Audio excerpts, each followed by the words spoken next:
8월 2일 교회 소식입니다. 오늘 예배에 참석하신 모든 분들을 주님의 이름으로 환영하고 축복합니다. 우리 밝은 교회는 성경적인 교회인 신약교회 회복을 위해 영혼을 구원하여 제자 삼는 삶을 교회의 존재 목적으로 품고 있습니다. 오늘 예배를 통해서 구주이신 예수님을 만나시고 하늘의 복 많이 받으세요. 2026년 사역 표어입니다. 다 같이 읽겠습니다. 시작. 살리시고 채우시는 하나님만을 바라봅니다. 자녀들과 함께하는 세겹주 저녁 기도회가 8월 7일 금요일까지 저녁 7시 55분에 있습니다. 주제는 채우시리라이고 교재는 금식의 영성입니다. 담당은 최병기 목자입니다.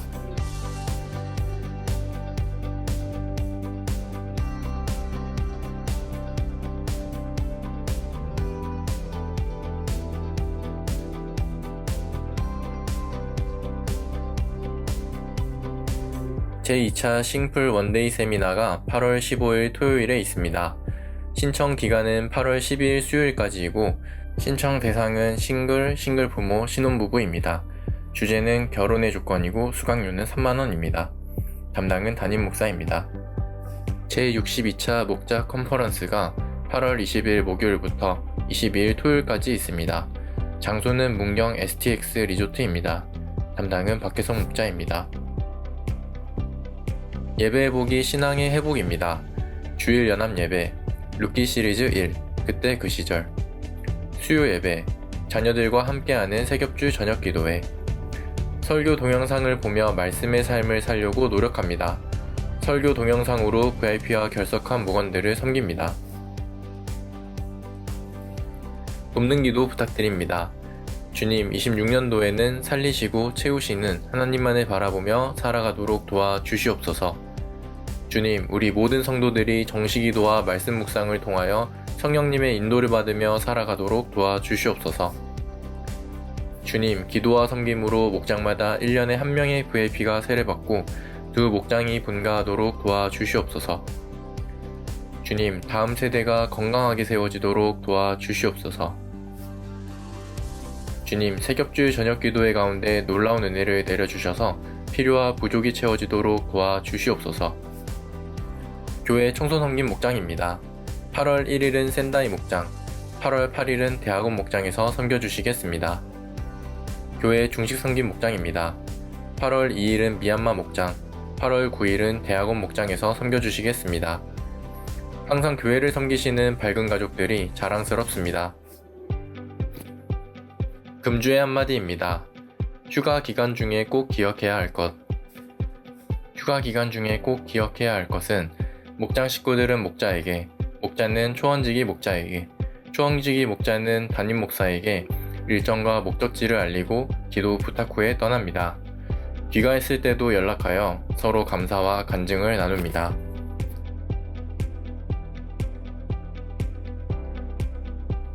이번 한 주간도 주님 안에서 승리하세요. 감사합니다.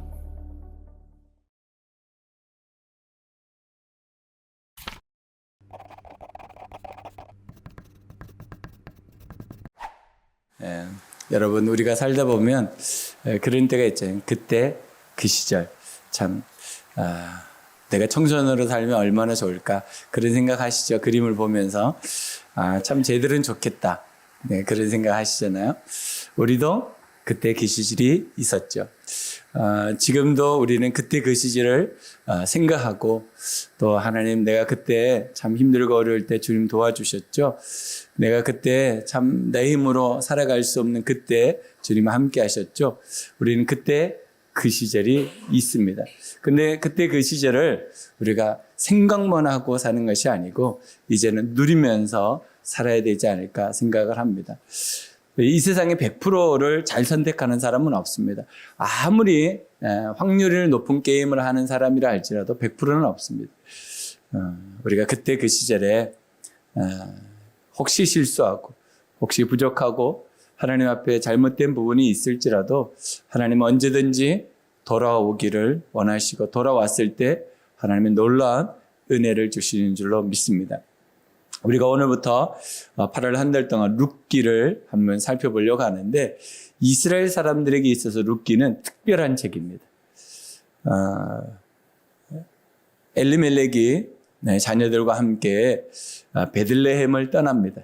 베들레헴은 이스라엘의 남쪽입니다. 유다 지역에 있는 베들레헴, 예수님이 태어났던 곳이기도 하고, 근데 그 베들레헴의 뜻이 빵집이라는 뜻입니다.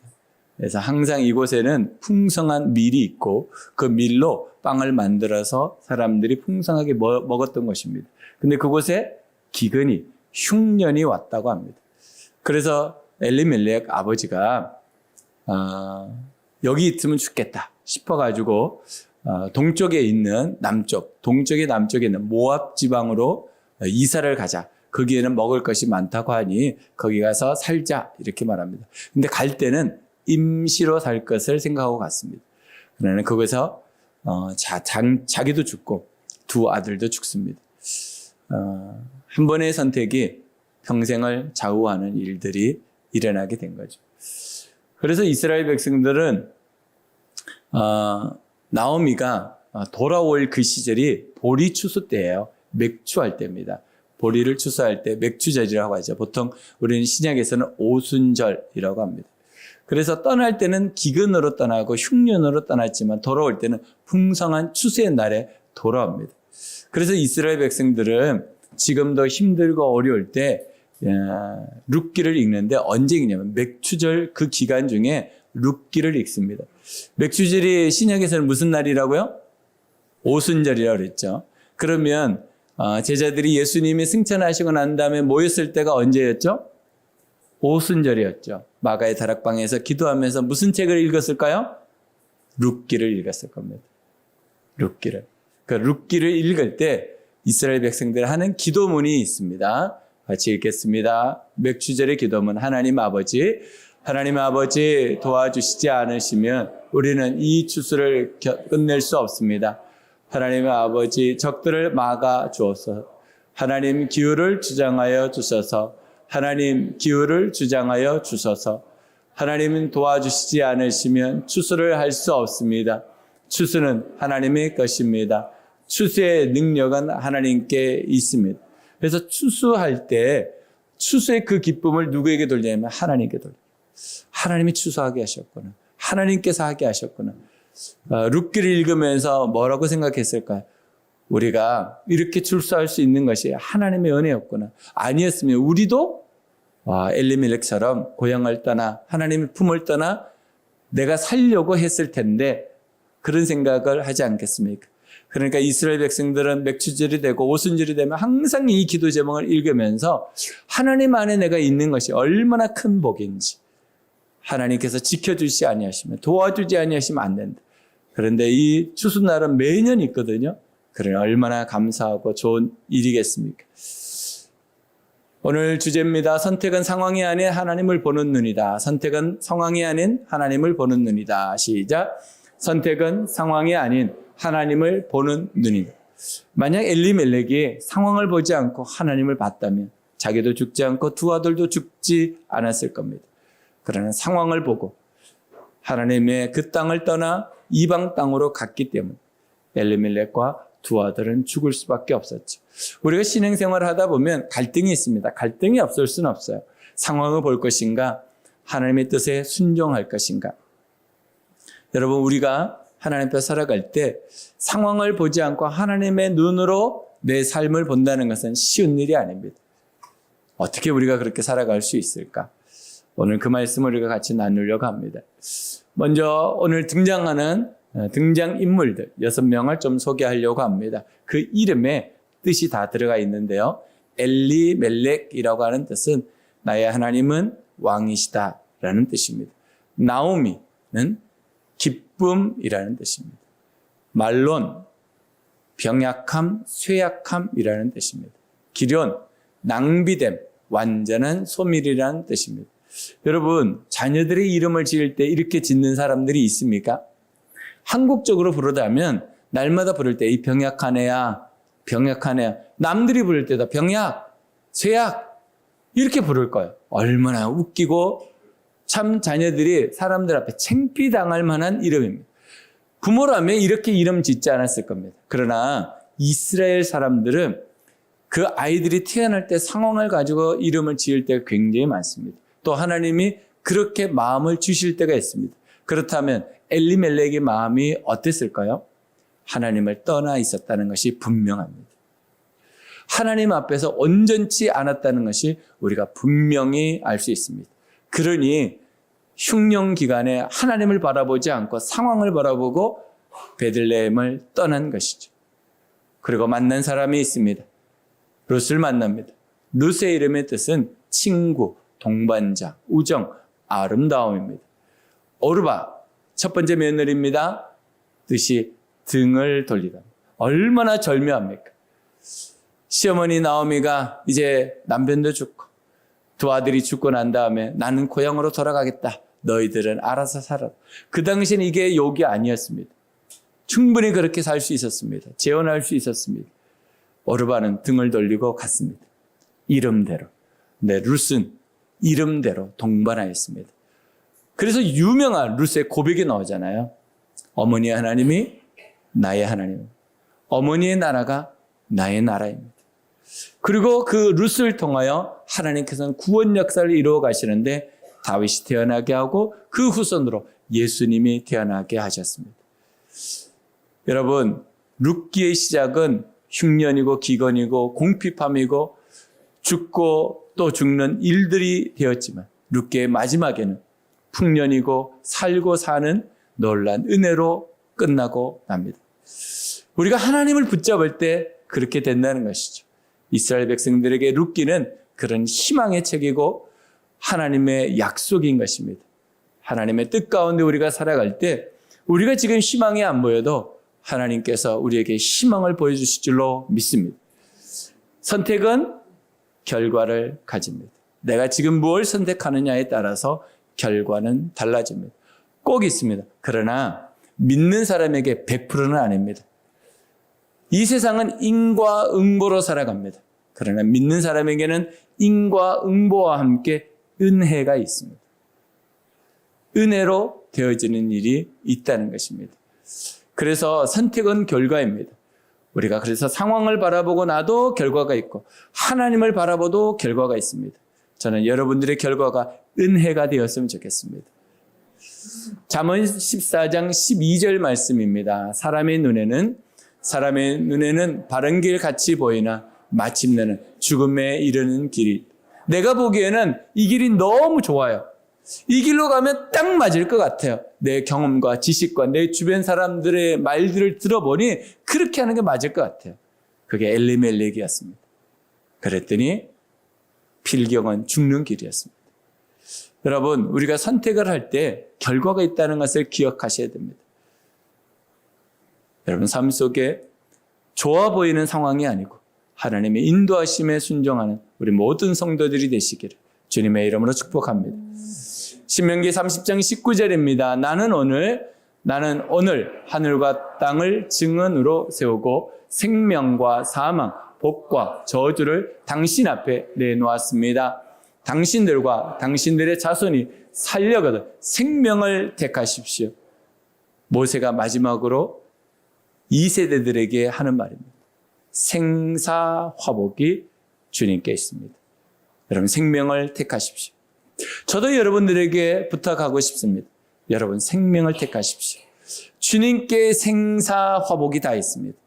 내가 택하는 것이 좋은 것이 있을 수 있습니다. 그러나 주님의 뜻대로 할 때 그 결과가 좋습니다. 저는 여러분들의 선택이 하나님의 은혜 가운데 있기를 주님의 이름으로 부탁드립니다. 마태복음 7장 13절로 14절입니다. 좁은 문으로 들어가거라. 멸망으로 이끄는 문은 넓고 그 길이 널찍하여서 그리로 들어가는 사람이 많다. 생명으로 이끄는 문은 너무나 좁고 그 길이 비좁아서 그것을 찾는 사람이 적다. 그래서 우리가 주님 앞에 살아갈 때 신앙생활은 불편해야 합니다. 그래서 교회에서 광고를 하죠. 이런 일이 있습니다. 저런 일이 있습니다. 동참하시면 좋겠습니다. 그럴 때 여러분 마음에 불편하면 그 일이 맞습니다. 이렇게 섬겨주시고 저렇게 섬겨주시고 이렇게 시간을 내시고 이렇게 재정을 내시고 하는 그 말씀이 여러분들에게 불편하게 들리면 맞는 말입니다. 신앙생활은 좁은 길입니다. 하나님 앞에서 넓은 길이 없습니다. 다 좁디 좁습니다. 그래서 우리가 시작은 같이 있지만 끝이 같이 끝날이라고는 생각하지 않습니다. 그러나 여러분 지금부터 좁은 길을 선택하십시오. 하나님의 말씀하실 때 여러분들에게 불편함이 있으면 그거 맞는 말입니다. 여러분들에게 손해가 일어날 것 같으면 그거 맞는 말씀입니다. 여러분 삶 속에 하나님이 주시는 말씀 앞에 좁은 길을 선택해서 나아가시기를 주님의 이름으로 축복합니다. 같이 읽어보겠습니다. 윌리엄 셰익스피어가 했던 말입니다. 모든 빛나는 것이 금은 아닙니다. 내가 보기에 찬란하고 저 길로 가면 될 것 같고 아무 문제가 없을 것 같은데 다 금은 아닙니다. 아닐 수도 있습니다. 이 세상은 그렇게 만들어져 있습니다. 장폴 사르트르라고 하는 철학자가 이렇게 말합니다. 인생은 B와 D 사이의 C이다. 삶과 죽음 사이에 선택이 있다라고 유명한 말을 했습니다. 여러분, 이 세상 사람들도 아는 얘기입니다. 선택이 얼마나 중요한지 아는 얘기입니다. 여러분, 오늘 말씀을 여러분 들으려고 선택하십시오. 그럴 때 여러분들에게 하나님 주신 은혜가 있을 겁니다. 포기하지 마시고 이제 남은 시간은 약 18분 정도 남았습니다. 이 시간을 집중해 보시면 좋겠습니다. 그럼 어떻게 주님만 바라보고 살 수 있을까요? 같이 읽습니다. 일상영성을 연습합니다. 시작. 일상영성을 연습합니다. 일상영성을 연습해야 됩니다. 5절입니다. 그러다가 아들 말론과 기련이 죽으니 나오미는 남편에게 이어 두 아들마저 잃고 홀로 남았다. 엘리멜렉이 선택을 잘했다면 그 가정은 살았을 겁니다. 여러분, 가장이 누구입니까? 정말 남편이 맞습니까?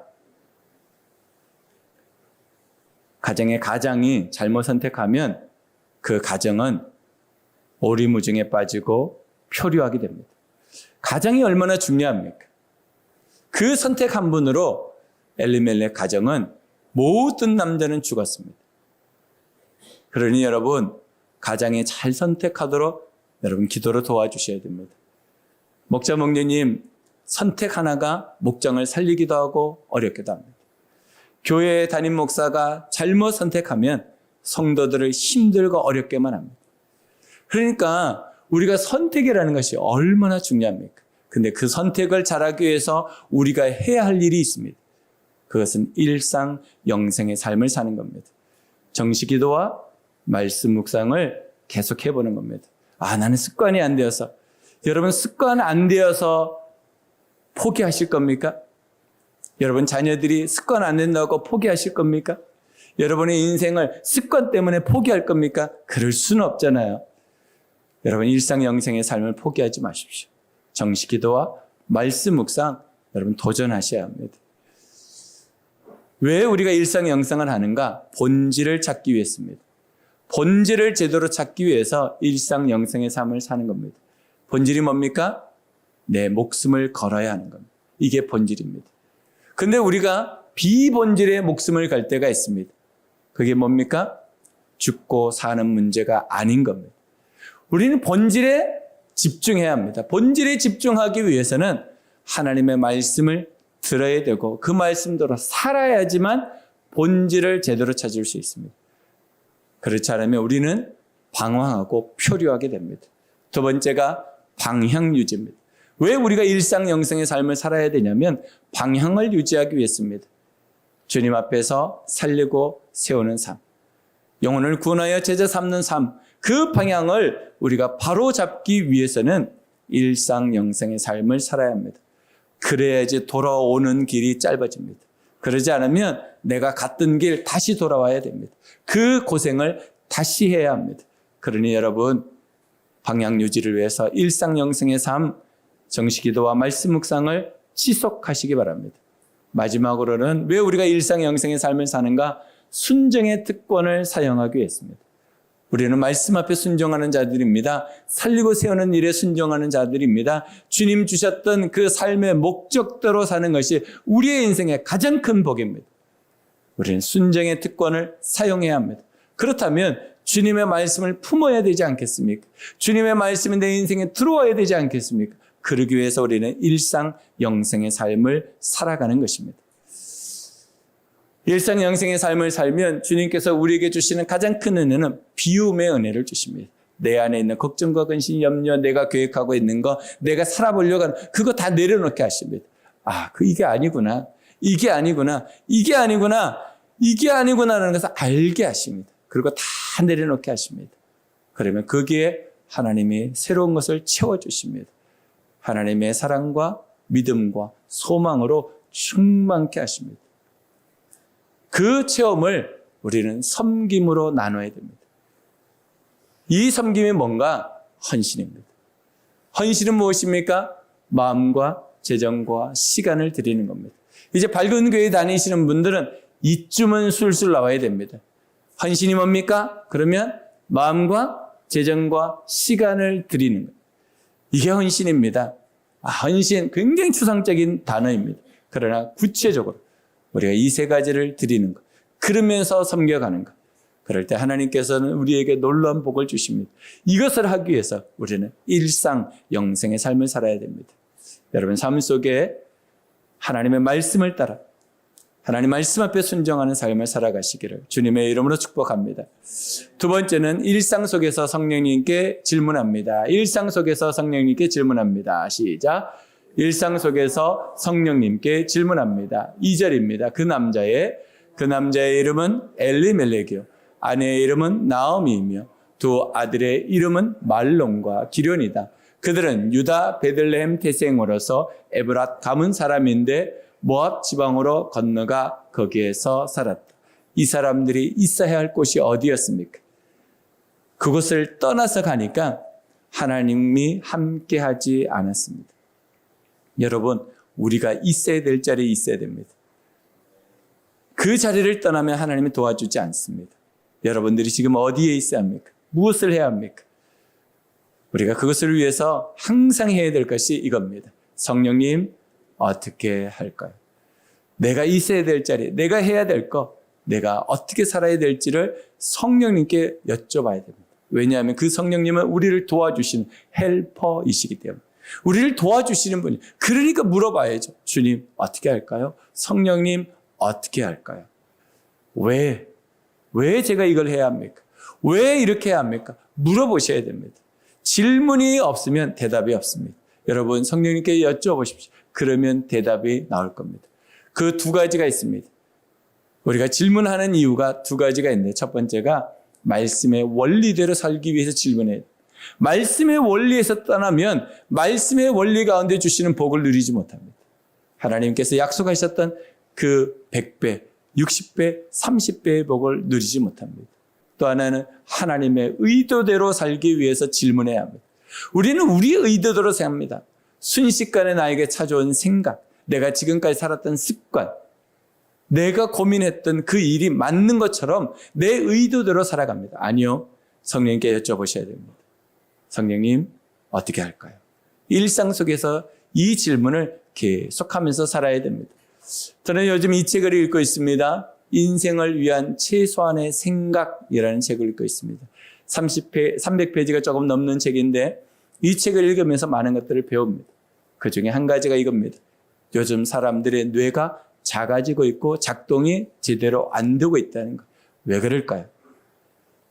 왜 뇌에 문제가 생길까요? 그것은 핸드폰에 빠른 스피디한 내용들을 너무 많이 보기 때문에. 핸드폰에 나오는 얘기들은 내가 고민하지 않아도 되는 걸로 정리되어 있습니다. 스피디하게 결론을 알려줍니다. 그러다 보니까 뇌가 작아지고 있다. 뇌가 기능을 못하고 있다는, 다른 말로 사고력이 없어지고 있다. 여러분 아십니까? 미국의 유명한 회사 회장들의 자녀들은 핸드폰 못 보게 합니다. 태블릿 PC 못 보게 합니다. 컴퓨터도 못하게 합니다. 왜 그럴까요? 그들은 알고 있었어요. 잡스가 아이폰을 만들었지만 그 아이들에게는 아이폰을 주지 않았습니다. 왜냐하면 사고력이 떨어지기 때문에. 여러분, 우리가 지금 왜 이렇게 조급하게 살고 있는가? 왜 이렇게 분주하게 살고 있는가? 이렇게 넉넉하고 이렇게 많은 것들이 채워진 시대가 어디 있었습니까? 그런데도 왜 우리는 그렇게 살고 있을까? 사고력이 떨어집니다. 다른 말로 질문하지 않고 산다는 거예요. 답을 보여주니까. 질문하지 않아요. 여러분, 우리가 하나님께 질문해야 됩니다. 성령님 어떻게 할까? 질문해야 합니다. 그럴 때 주님께서 우리를 인도하십니다. 엘리멜렉이 한 번이라도 하나님께 어떻게 할까 질문했다면 하나님은 그렇게 인도하지 않았을 겁니다. 여러분, 질문하셔야 됩니다. 그냥 살아가지 마시고 대충 그렇게 살지 마시고 주님께 질문하십시오. 우리 옆에 분들에게 인사하시고 주님께 질문합시다. 주님께 질문합시다. 주님께 질문하셔야 됩니다. 그냥 가지 마시고 주님께 질문하십시오. 주님께. 예? 오늘 무슨 옷을 입을까? 제가 오늘 예쁜 옷을 입었잖아요. 어제 탁 주님께 물어보고 탁 걸어놔요. 저는 그 전날 입을 옷을 다 정해놓습니다. 딱 걸어놓고 아침에 이것을 다 입고 왔어요. 주님께 물어봐야 돼요. 주님께. 예? 주님께 물어보셔야죠. 세 번째는 분별력을 훈련합니다. 분별력을 훈련합니다. 시작. 분별력을 훈련합니다. 어떻게 우리가 하나님만을 바라볼 수 있을까? 분별력이 있어야 된다는 거. 분별력이. 1절입니다. 사사시대에 그 땅에 기근이 든 일이 있었다. 그때 유다 베들레헴 태생의 한 남자가 모압 지방으로 가서 임시로 살려고 아내와 두 아들을 데리고 길을 떠났다. 어떻게 살려고요? 임시로. 그런데 거짓말이었습니다. 룻기 1장 4절입니다. 두 아들은 다 모압 여자를 아내로 맞이하였는데 한 여자의 이름은 룻이고 또 한 여자의 이름은 오르바였다. 그들은 거기서 10년쯤 살았다. 여러분, 우리가 하나님 앞에 이렇게 할 때가 많습니다. 하나님, 제가 이것만, 요것만, 이번만큼만, 한 번만 이렇게 할 때가 많습니다. 그러놓고 한 번이 아니고 두 번이 아니고 1년, 1년이 아니고 지금까지. 여러분, 끊어내셔야 됩니다. 하나님하고 약속한 건 지켜야 됩니다. 왜 우리가 약속을 지키지 못하고 주님 앞에서 온전한 삶을 못 살까? 이유는 한 가지입니다. 분별력의 문제입니다. 성경은 분별력을 지혜라고 말합니다. 하나님 앞에 지혜를 누리면 우리는 분별력을 가지고 분별력을 가질 때 나도 살고 너도 살고 우리가 사는 일이 있다라는 겁니다. 지도자의 선택의 중요성이 우리는 오늘 배우게 됩니다. 한 사람의 선택이 한 가정과 한 가문에 얼마나 고통을 주게 됩니까? 살리고 세우는 선택을 해야 합니다. 하나님의 뜻을 기다리는 삶을 살아야 됩니다.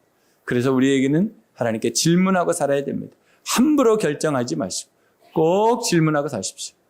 제가 지난주에 어느 목사님을 만났습니다. 우리 교회에 목사님 한번 찾아오셨어요. 그래서 주소를 가르쳐드리고 시간 약속하고 교회에서 만났습니다. 근데 차에서 딱 내렸는데 제가 아는 목사님이었어요. 이름만 들어서는 몰랐는데 딱 보니까 아는 목사님이었어요. 그래서 사무실에서 이런 얘기 저런 얘기를 하는데 이렇게 얘기하시더라고요. 제가 목사님을 17년 전에만 만났어도 제가 이렇게 돌지 않았을 텐데. 그분은 이랜드 사목으로 20년 근무하신 분입니다. 이랜드는 좋은 회사였죠. 그래서 목사님들을 두어서 각 기업마다 예배를 드리고 전도를 하고 하나님의 뜻을 같이 나누는 일들을 했습니다. 지금은 사목에 한 명도 안 남았습니다. 다 떠났습니다. 그런데 그분이 올 3월로 사목을 그만두셨거든요. 그러면서 그 전부터 2년 동안 이제 준비하면서 개척을 했는데 공릉 쪽에 개척을 하셨어요. 근데 너무너무 힘든 거예요.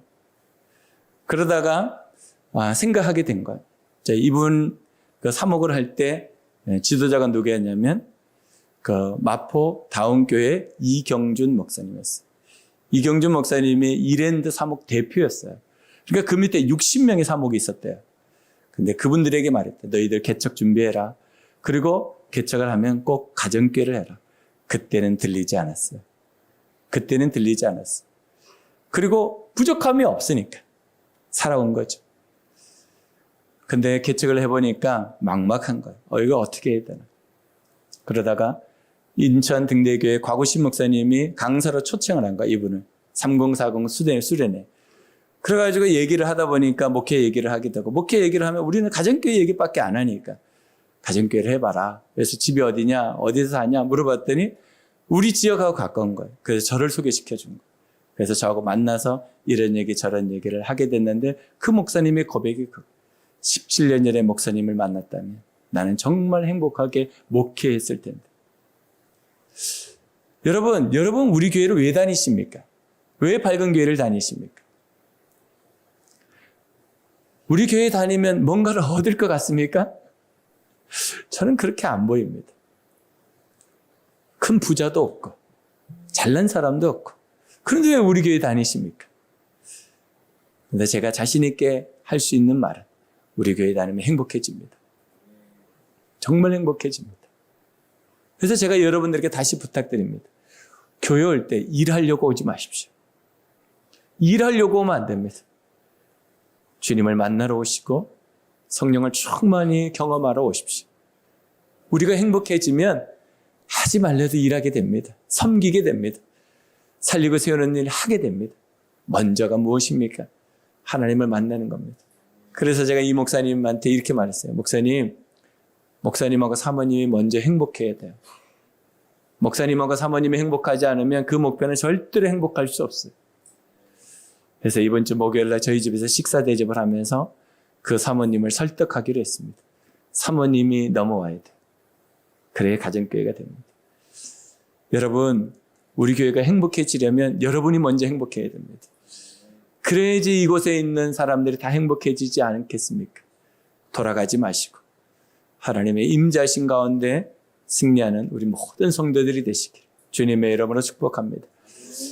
마더 테레사가 이런 말을 했습니다. 우리 생명의 삶에서 나누는 이야기인데요. 하나님은 나를 성공하라고 부르시지 않고 충성하라고 불렀습니다.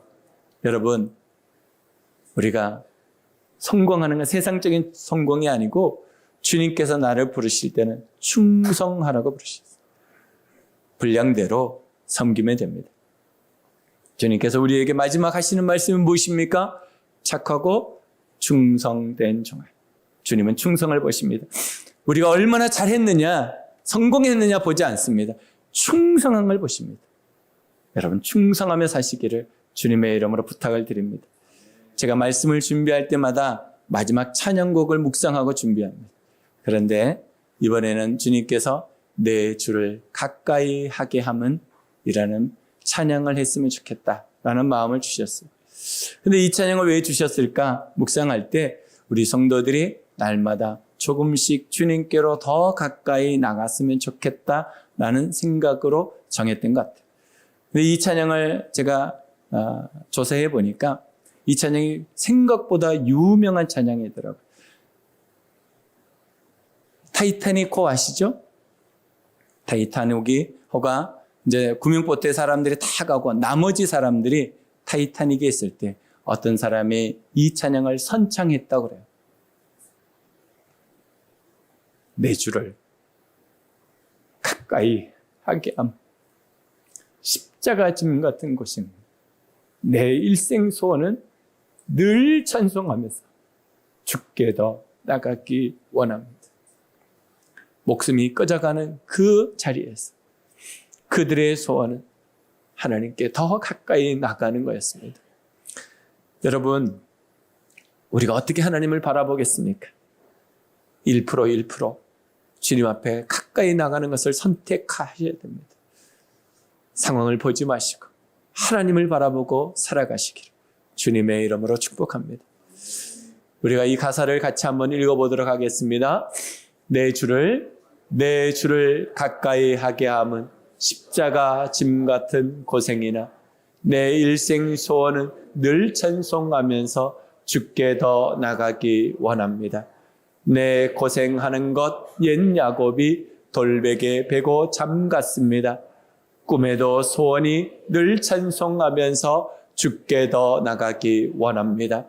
천성에 가는 길 험하여도 생명길 그날 은혜 천사 날 부르니 늘 찬송하면서 주께 더 나가기 원합니다. 야곱이 잠 깨어 일어난 돌단을 쌓은 것 본받아서 숨질 때 되도록 늘 찬송하면서 주께 더 나가기 원합니다. 아멘. 눈을 감고 주님께서 오늘 여러분들에게 주셨던 말씀을 한번 기억해 보시기 바랍니다.